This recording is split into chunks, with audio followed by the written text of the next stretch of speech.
சுத்தமான காற்று, சொர்க்கமான இயற்கை, உலகின் தூய்மையான நாடுகளை பற்றி பார்க்கலாமா வாங்க. சுற்றுச்சூழல், காற்று, நீர் ஆகியவற்றிலும் வீடுகள் முதல் சாலைகள் வரை ஜொலிக்கும் அதிகளவு தூய்மையை கடைபிடிக்கும் நாடுகளை பற்றி நாம் இன்றைக்கு பார்க்கலாம் வாங்க. ஃபர்ஸ்ட் பார்த்தீங்கன்னா டென்மார்க். இங்குள்ள அனைத்து வீடுகளும் மரப்பலகையால் கட்டப்பட்டிருக்கிறதா. இது ஒரு கச்சிதமான திட்டத்தை வகுத்து இயற்கையை ஏற்பாடு செய்தது போல இருக்கிறது. டென்மார்க்ல அட்டமான நீர், மற்றது பார்த்தீங்கன்னு சொன்னா காற்று, புதுப்பிக்கத்தக்க ஆற்றல், சுற்றுச்சூழல் பாதுகாப்பு போட்ட திட்டங்களுக்கு மிகவும் பிரபலமானது. அடுத்தது பிரிட்டன், இங்கிலாந்து. பசுமை போர்த்திய இயற்கை, சுத்தமான காற்று, நன்கு திட்டமிடப்பட்ட கழிவு மேலாண்மை ஆகியவற்றில் உலகத்தரம் வாய்ந்த நற்பெயரை பெற்றிருக்கிறது. அடுத்தது பின்லாந்து. சுற்றுச்சூழல் அதிக கவனம் செலுத்தும் நாடுகளில் ஒன்று பின்லாந்து. வன பாதுகாப்பு முன்னுரிமை அளிக்கப்படுவதோடு தண்ணீர் மற்றும் காற்றின் தரத்திற்கு முக்கியத்துவம் கொடுக்கும் நாடாக இது விளங்குகிறது. அடுத்தது ஸ்வீடன். புதுப்பிக்கத்தக்க எரிசக்தி உற்பத்தியில ஸ்வீடன் உலக அளவில் முன்னணியில இருக்கிறதுன்னே சொல்லலாம்.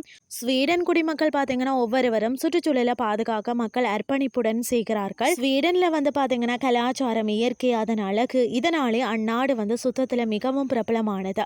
அடுத்தது பார்த்தீங்க அப்படின்னு சொன்னால் ஜெர்மனி. பசுமை சுற்றுச்சூழலில் ஜெர்மனி 3வது இடத்துல இருக்கிறதுன்னே சொல்லலாம். இங்க நகர்ப்புற கழிவு நீரை 100% திறமையாக சுத்திகரித்து பல்லுயிர் பெருக்கத்தில் புதுமை பாதுகாப்புல சிறந்து விளங்குகிறதா.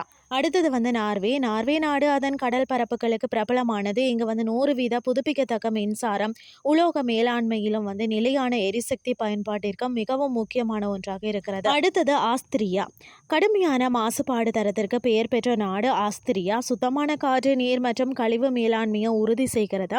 நாட்டின் 2/3 பங்கு காடுகள் மற்றது புல்வெளிகளால் சூழப்பட்டிருக்கிறது. இது மிகவும் தூய்மையான ஒன்றார மட்டுமல்லாமல் அழகிய சுற்றுச்சூழல்ல ஒன்றாகவும் விளங்குகிறதுன்னே சொல்லலாம். அடுத்தது சுவிட்சர்லாந்து. சுவிட்சர்லாந்துல புகழுக்கு அதன் அழகிய நிலப்பரப்பு, தெளிவான ஏரிகள், அழகிய ஆல்பஸ் மலைகள், குடிநீர் மற்றது சுகாதாரத்தில் சரியான மதிப்பெண்கள், சுற்றுச்சூழல் பராமரிப்பு, அடுத்தது பொது சுகாதாரம் அனைத்தையுமே குறிக்கிறதுன்னு சொல்லலாம். மேலும் நல்ல அழகிய வனவிலங்கு வாழ்விடம், மற்றது வலுவான மாசு கட்டுப்பாடு, உலகின் தூய்மையான ஆல்பைன் காடுகளில் ஒன்றாக இது விளங்குகிறது. இன்றைய கிறிஸ்டி உங்களுக்கு பிரயோசனமாக அமைஞ்சிருக்கும்னு சொல்லி நானும் நம்புறேன். இதே மாதிரி மற்றும் ஒரு கிறிஸ்டின் வேலைக்கு உங்களை சந்திக்கிறேன். நன்றி.